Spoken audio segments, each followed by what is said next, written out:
Okay, what if I told you there's a service where the product you see online is almost guaranteed to be different from what you actually get? Well, today we're diving into this really fascinating phenomenon from Japan called panel magic, and trust me, it's a masterclass in what you see is not what you get. So it all starts with this service, known over there as D-Health. Now, just from the name, you're probably thinking, what, some kind of health and wellness app, maybe a telemedicine thing? And that's exactly what they want you to think. That's the first part of the illusion. Because, yeah, it turns out D-Health has pretty much nothing to do with actual health. The name itself is just a clever bit of camouflage for a service that puts unsuspecting people, especially tourists, in a really, really tricky spot. All right, so let's break down how this whole thing actually operates. Because on the surface, the idea seems deceptively simple. You'll see what I mean. The full name is Delivery Health, or D-Health for short. Now, the delivery part, that makes sense, right? You hop online, you pick someone, and they're delivered to meet you at a private spot. But the health part, well, that's kind of a euphemism, probably left over from a time when these services were in more of a legal gray area. The keywords here are private and on-demand. It's all meant to be super discreet. And the booking process itself looks just like any app you'd use today. Super clean, very simple. It's just 3 steps. 1, you pick a person from a gallery of photos. 2, you book a private meeting. 3, you meet them. It feels efficient, modern, and, well, it feels totally trustworthy. I mean, sounds straightforward enough, right? But that whole simple, clean process, that's a huge part of the setup. It's designed to make you feel comfortable right before the reality of the situation hits you like a ton of bricks. And this is where we get to the real heart of the story. It's a phenomenon so common, so widespread, that it actually has its own special name: panel magic.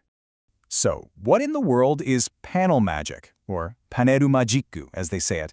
It's the specific name for that feeling when you choose someone based on their online photo, their panel, and then the person who walks through the door looks, well, completely different. This is the absolute core of the whole bait and switch. You've got the expectation, which is built up from these carefully chosen, often heavily edited online photos, and then you have the reality of who actually arrives. And believe me, the gap between those two can be absolutely staggering. The source material we looked at just says it bluntly. A completely different person shows up. We are not talking about a slightly unflattering photo angle here. The difference is often so dramatic, it's genuinely shocking. So you have to wonder, if this is happening all the time, why does it keep working? And that brings us to what's called the foreigner's dilemma, this vicious cycle of silence that basically keeps the entire system going. I know what you're thinking, because it's the first thing I thought. Okay, if you've been so obviously tricked, why not just refuse? Or better yet, why not call the police and report it as fraud? Makes sense, right? Well, here's the trap. The second a customer makes that call, they're not just reporting the company. They're also putting a spotlight on themselves. They'd have to explain to the police exactly what kind of private, on-demand service they were trying to buy, which, you can imagine, leads to some very, very uncomfortable questions. So, when they're faced with this dilemma, a lot of people, especially foreigners who might not understand all the cultural nuances, they just feel trapped. Reporting the whole thing feels like a way bigger risk than just going along with it. And so that's what most of them do. They just accept it. And this final quote just perfectly captures that feeling of resignation. Instead of risking the fallout, they close their eyes and go along with the illusion. They end up accepting a reality they absolutely did not sign up for. And all of this leaves us with a really tough question, doesn't it?